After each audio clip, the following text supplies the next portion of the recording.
الحمد لله نحمده ونستعينه ونستغفره ونؤمن به ونتوكل عليه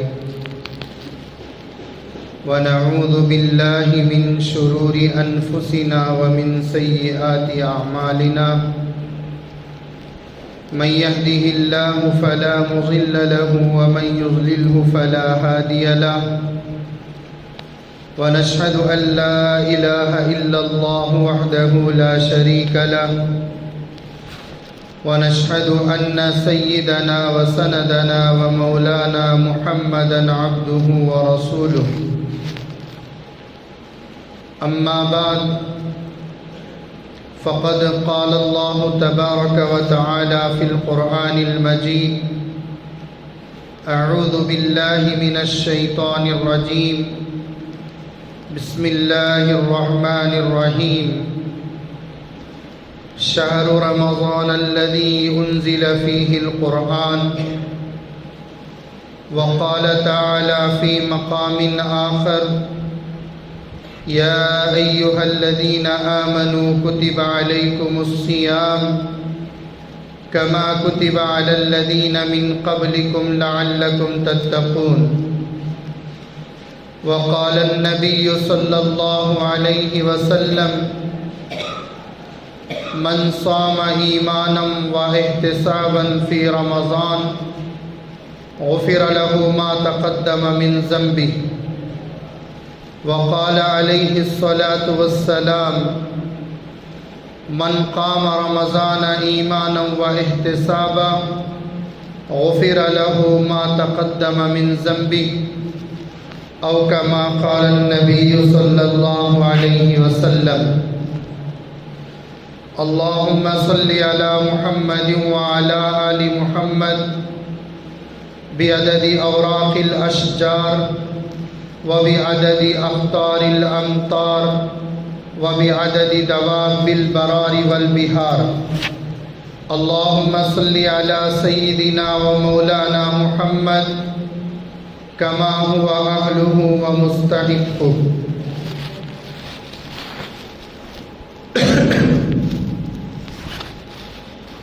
محترم المقام قابل ذی وقار حضرات سامعین کرام بزرگان دین السلام علیکم ورحمۃ اللہ وبرکاتہ۔ الحمدللہ اللہ تبارک و تعالیٰ کا بے پناہ کرم ہے اور اس ذات بابرکت کی مہربانی ہے کہ پروردگار عالم نے مجھے اور آپ کو اور اس دنیا کے اندر اس وقت جتنے مسلمان زندگی گزار رہے ہیں ان سب کو دوبارہ ان کی زندگی کے اندر اور ہماری اور آپ کی زندگی کے اندر رمضان المبارک جیسا بابرکت مہینہ، اللہ کی رحمتوں والا مہینہ اللہ تبارک و تعالیٰ نے ہمیں عطا فرمایا۔ اس پر ہم اللہ کا جتنا بھی شکر ادا کریں گے تو بھی کم ہے، چونکہ بہت سارے لوگ ایسے ہیں جنہوں نے اپنی زندگی کو رمضان تک پہنچائی، ابھی رمضان آنے سے پہلے ہی کسی نہ کسی بہانے سے اس دنیا سے رخصت ہو کر چلا گئے، انتقال ہو کر چلا گئے۔ یہ اللہ تبارک و تعالیٰ کا محض ہم پر احسان و فضل ہے کہ اللہ تبارک و تعالیٰ نے ہم سب کو رمضان المبارک جیسی عظیم الشان مہینہ عطا فرمایا۔ اس مہینے کے انتظار میں آپ علیہ السلام رجب ہی سے رہا کرتے تھے اور بارگاہ ذوالجلال والاکرام میں دعا کرتے تھے، اللہم بارک لنا فی رجب و شعبان وبلغنا رمضان۔ اے اللہ رجب اور شعبان کے اندر تو برکت عطا فرما اور رمضان جیسے مقدس مہینے تک تو ہمیں پہنچا۔ یہ دعا اللہ کے نبی علیہ السلام کیا کرتے تھے۔ اللہ کے نبی نے فرمایا، شعبان شہری و رمضان شہر اللہ، شعبان میرا مہینہ ہے اور رمضان اللہ کا مہینہ ہے۔ اس وقت جس مہینے کے اندر ہم زندگی بسر کر رہے ہیں، اس وقت جس مہینے کے اندر ہم چل رہے ہیں، اس مہینے کا ایک ایک لحظہ، اس مہینے کا ایک ایک لمحہ یہ اللہ تبارک و تعالیٰ کا ہے۔ اسی لیے اللہ تبارک و تعالیٰ نے فرمایا کہ رمضان المبارک کے مہینے کے اندر قرآن مجید کو ایک خاص مناسبت ہوتی ہے۔ قرآن مجید کے اندر اللہ تعالیٰ نے ارشاد فرمایا، شہر رمضان الذی انزل فیہ القرآن، رمضان کے مہینے میں اللہ تعالیٰ نے قرآن جیسی مقدس کتاب کو نازل کیا۔ صرف قرآن ہی کو نہیں بلکہ تورات کو بھی اللہ نے رمضان میں نازل کیا، زبور کو بھی اللہ نے رمضان میں نازل کیا، انجیل کو بھی اللہ نے رمضان میں نازل کیا۔ حضرت ابراہیم علیہ السلام پر جو صحیفے نازل ہوئے وہ بھی رمضان المبارک کے مہینے میں نازل ہوا۔ یہاں تک کہ اللہ تعالیٰ خود قرآن مجید کے اندر ارشاد فرماتا ہے، شہر رمضان الذی انزل فیہ القرآن، ہم نے قرآن مجید کو بھی رمضان کے اندر نازل کیا ہے۔ چونکہ قرآن اللہ کی کتاب ہے جس کے اندر اللہ کی باتیں ہیں، اور آسمانی جو کتابیں ہیں جس کے اندر اللہ کی باتیں ہیں۔ فرشتوں کے سردار حضرت جبرائیل علیہ السلام اللہ کے پاس سے پیغام لے کر حضرت آدم علیہ السلام سے لے کر میرے اور آپ کے آقا، کائنات کے مولا، امام الانبیاء، محبوب کبریا، تاجدار مدینہ احمد مجتبیٰ محمد مصطفیٰ سرور کونین، خاتم الانبیاء والمرسلین، جناب محمد الرسول اللہ صلی اللہ علیہ وسلم تک اللہ کا پیغام لے کر آئے تھے۔ تورات لانے والے بھی جبرائیل تھے، زبور کو لانے والے بھی جبرائیل تھے، انجیل کو لانے والے بھی جبرائیل تھے، قرآن مجید کو لانے والے بھی جبرائیل تھے۔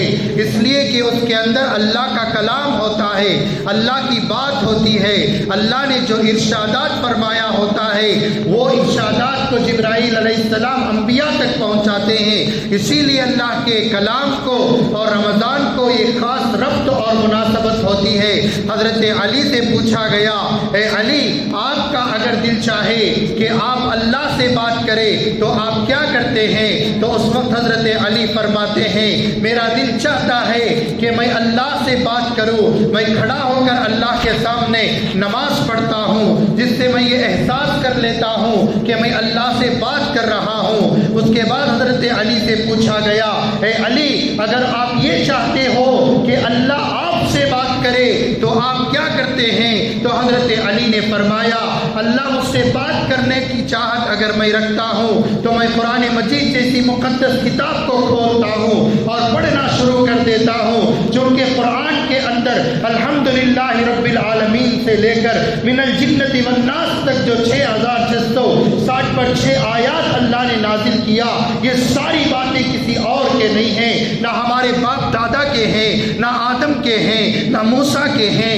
نہ داؤد کے ہیں، نہ سلیمان کے ہیں، نہ ادریس کے ہیں، نہ یعقوب کے ہیں، نہ یحییٰ کے ہیں، نہ ابراہیم کے ہیں، نہ اسماعیل کے ہیں، نہ نہ دیگر حضرات انبیاء علیہم الصلاۃ و تسلیم کے ہیں، نہ کسی انسان کے ہیں، نہ کسی فرشتے کے ہیں، نہ کسی جنات کے ہیں۔ قرآن مجید جیسی مقدس کتاب کے اندر جو باتیں اللہ نے نازل کیا وہ خود اللہ کی باتیں ہیں، جس کو اللہ نے حضرت جبرائیل کے ذریعے سے قیامت تک آنے والے آخری انسان تک بذریعہ سبب، بذریعہ ہدایت بنا کر اس دنیا کے اندر حضرات انبیاء پر، خصوصاً میرے اور آپ کے آقا کائنات کے مولا جناب محمد الرسول اللہ صلی اللہ علیہ وسلم پر نازل کیا۔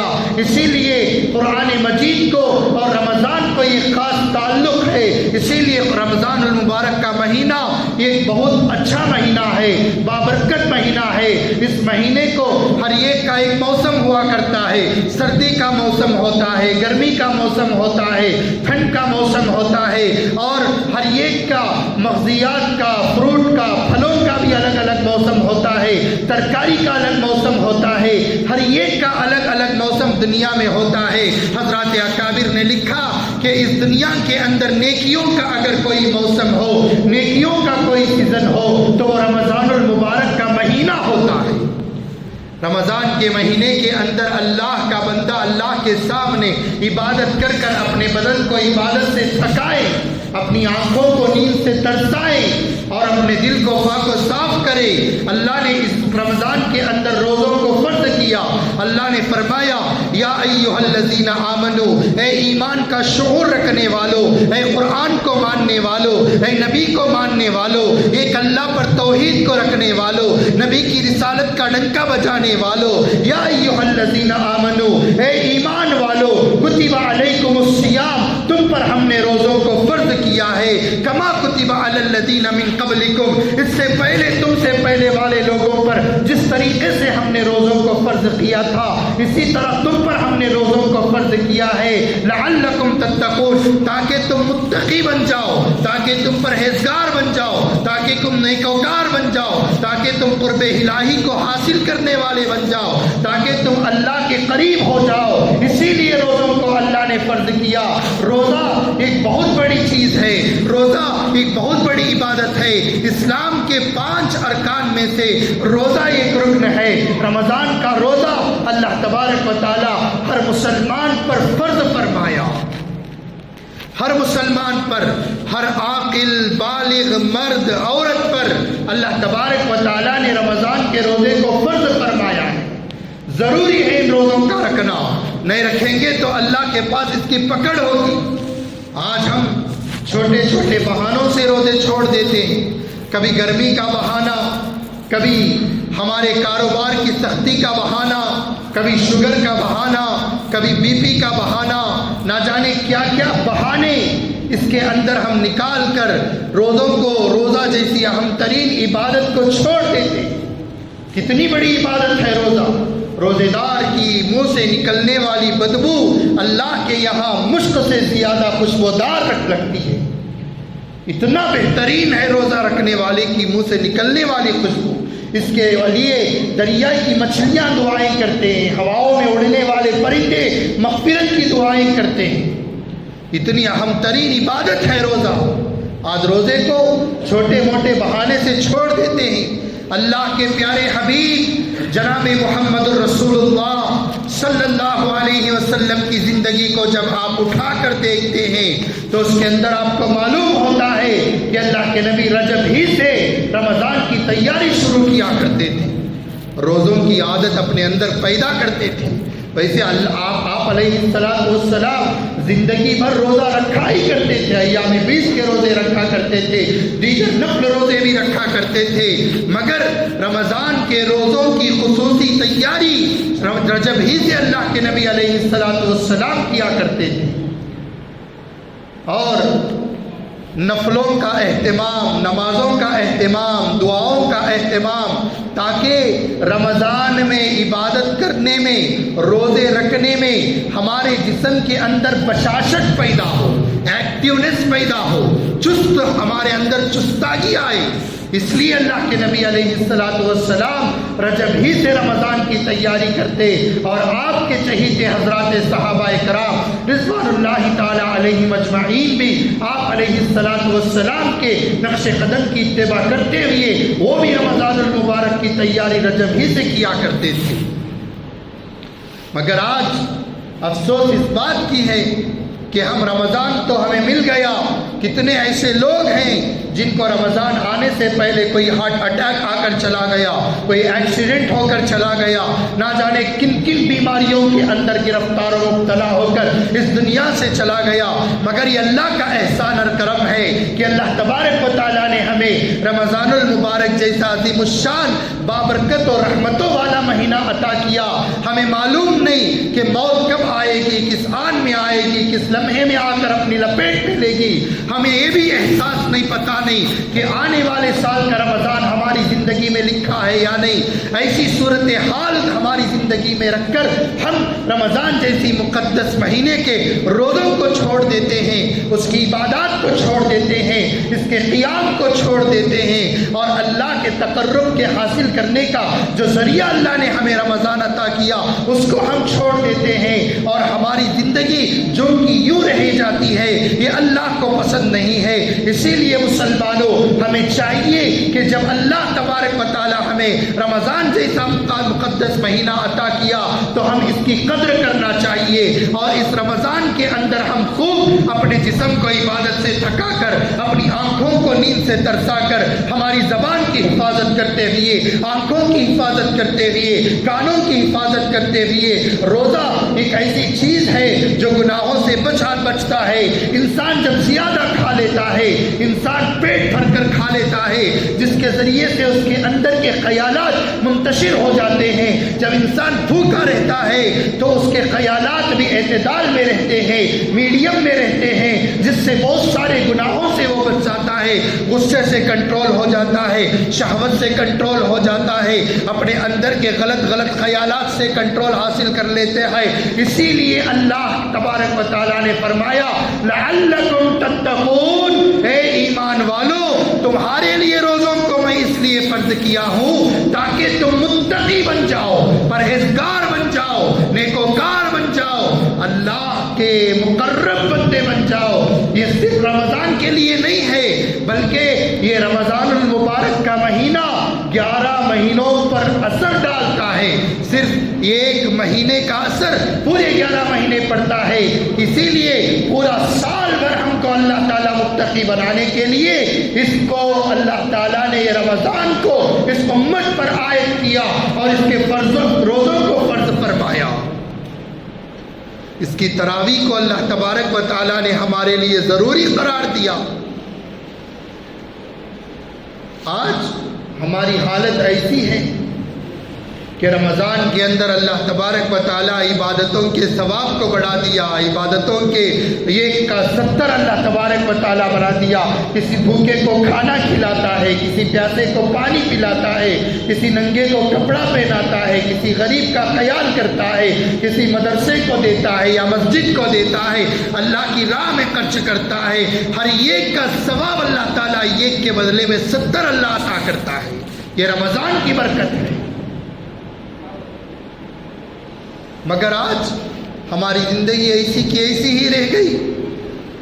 حضرات صحابہ کرام رضوان اللہ تعالی علیہم اجمعین کی زندگی کو اٹھا کر دیکھو کہ رمضان جیسے مقدس مہینے کے اندر انہوں نے کیسی زندگی گزارا کرتے تھے.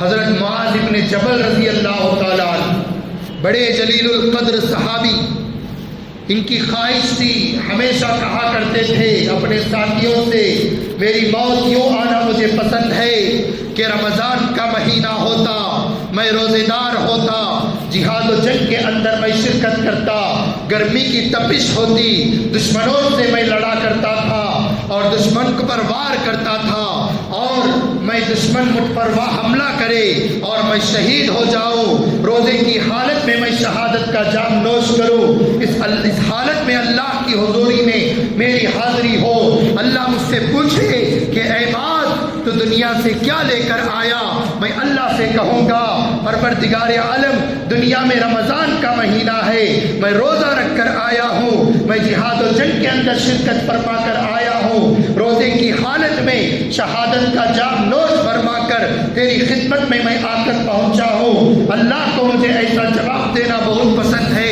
یہ حضرت معاذ بن جبل رضی اللہ تعالی عنہ کی خواہش تھی، تمنا تھی۔ آج ہے ہمارے میں کسی کو ایسی تمنا ہے، ہم میں کسی کو ایسی خواہش؟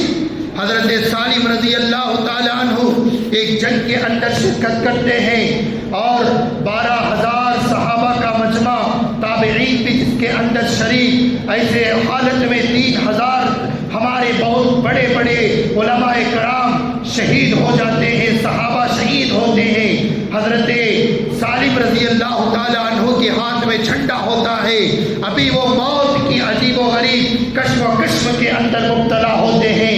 ایک صحابی رسول پانی کا پیالہ لے کر آتے ہیں، جو وہاں پر لڑ لڑ کر تھک کر زخمی ہو کر گر چکے تھے، ان کو پانی پلانے کے لیے پانی کا مشکیزہ لے کر آتے ہیں۔ آنے کے بعد جب سالم کے پاس وہ صحابی پہنچتے ہیں، اس وقت حضرت سالم کہتے ہیں، اے میرے دوست مجھے پانی نہ پلانا، میں روزے کی حالت میں ہوں، ایک کام کیجئے گا، میرے پاس ایک چھوٹا سا کوپ پیالہ ہے، مشکیزہ ہے، اس کے اندر آپ پانی ڈال دو، اگر روزے افطار کے وقت تک میں زندہ رہوں اس پانی سے میں روزہ افطار کر لوں گا، اگر افطار کے وقت سے پہلے میں مر جاؤں میرے اللہ کے حضوری میں جا کر میں افطار کروں گا۔ یہ حالت تھی۔ مسلمانوں، کیا آپ جانتے ہو جنگ کا میدان کیسا ہوتا ہے؟ کیا آپ جانتے ہو جدال کا میدان کیسا ہوتا ہے؟ وہاں پر عرب کی گرمی بڑی سختی کی ہوتی ہے۔ آج ہمارے ہندوستان کی گرمی کو آپ کیا دیکھتے ہو؟ اس سے بھی دگنا درجے کی گرمی، اگر میں یہ کہوں تو مبالغہ نہیں ہوگا، اس سے بھی 3 یا 4 درجے کی زیادہ گرمی عرب کے اندر ہوا کرتی ہے۔ ایسی زمین پر انہوں نے دشمنان اسلام سے جنگ کے اندر شریک ہو کر روزے کی حالت میں تھوڑی دیر اگر ہم گرمی کے اندر پھر کر آئیں، تھوڑی پیاس کو ہم برداشت نہیں کر سکتے، ہمارا سینہ خالی خالی ہوتا رہتا ہے، ہمارا سینہ سوکھ چکا ہوتا ہے، ہمارا گلا بھی سوکھ جاتا ہے۔ وہ صحابہ کیسے تھے؟ اسی لیے اللہ کے نبی نے ان کے بارے میں فرمایا، اصحابی کالنجوم، میرے صحابہ ستاروں کے مانند ہیں، فبأیہم اقتدیتم، جو میرے صحابہ کی اتباع کرے گا اہتدیتم، وہ ہدایت پا جائے گا۔ فمن احبہم فبحبی احبہم، جو ان سے پیار کرتا ہے، جو ان سے محبت کرتا ہے، وہ مجھ سے محبت کرنے کے برابر ہے۔ ومن ابغضہم فببغضی ابغضہم، جو ان سے عداوت رکھتا ہے، دشمنی رکھتا ہے، وہ مجھ سے دشمنی رکھنے کے برابر ہے۔ اسی لیے صحابہ کے شان میں اللہ کے پیارے حبیب نے یہ جملہ کہا، ارے اللہ کے نبی تو کیا، اللہ کے نبی کو دور کی بات، اللہ تبارک و تعالیٰ خود حضرات صحابہ سے کہتا ہے، ہر آدمی دنیا کا یہ چاہتا ہے، میں بھی یہ چاہتا ہوں کہ اللہ اس سے راضی ہو جائے۔ آج ہم روزہ کیوں رکھتے ہیں؟ اللہ ہم سے راضی ہو۔ آج ہم صدقہ کیوں دیتے ہیں؟ اللہ مجھ سے راضی ہو۔ آج ہم زکوٰۃ کیوں دیتے ہیں؟ اللہ ہم سے راضی ہو۔ آج ہم بھوکے کو کھانا کیوں کھلاتے ہیں؟ اللہ ہم سے راضی ہو۔ آج ہم پیاسے کو پانی کیوں پلاتے ہیں؟ اللہ ہم سے راضی ہو۔ آج ہم غریب کا خیال کیوں کرتے ہیں؟ اللہ ہم سے راضی ہو۔ قربانی کیوں دیتے ہیں؟ اللہ ہم سے راضی ہو۔ قرآن کیوں پڑھتے ہیں؟ اللہ ہم سے راضی ہو۔ نماز کیوں پڑھتے ہیں؟ اللہ ہم سے راضی ہو۔ تراویح کیوں پڑھتے ہیں؟ اللہ ہم سے راضی ہو۔ قرآن میں اللہ نے فرمایا بندے پر یہ ضروری ہے، ہر ایک کی خواہش یہ ہونی چاہیے کہ اللہ کے لیے ہمارا ہر عمل ہو۔ ان صلاتی و نسکی و محیای و مماتی للہ رب العالمین، میرا روزہ، میری قربانی، میرا جینا، میری نماز، میرا مرنا سب اللہ کے لیے ہے۔ حضرات صحابہ بھی اللہ کے لیے تھے۔ ہم سب یہ چاہتے ہیں کہ اللہ ہم سے راضی ہو جائے، اللہ ہم سے راضی ہو جائے، لیکن صحابہ وہ ذات تھی، صحابہ کی وہ صفات تھے، صحابہ میں وہ اوصاف کاملہ تھے جنہوں نے نبوت کی خدمت میں بیٹھ کر، نبی کی خدمت میں بیٹھ کر ان کے اخلاق کو، ان کے اوصاف کو، ان کی نیتوں کو اتنے پاک و صاف بنایا تھا، ان کے کردار کو ایسا بنایا تھا۔ اللہ قرآن میں ان کے شان میں کہا رضی اللہ عنہ، اے میرے صحابہ،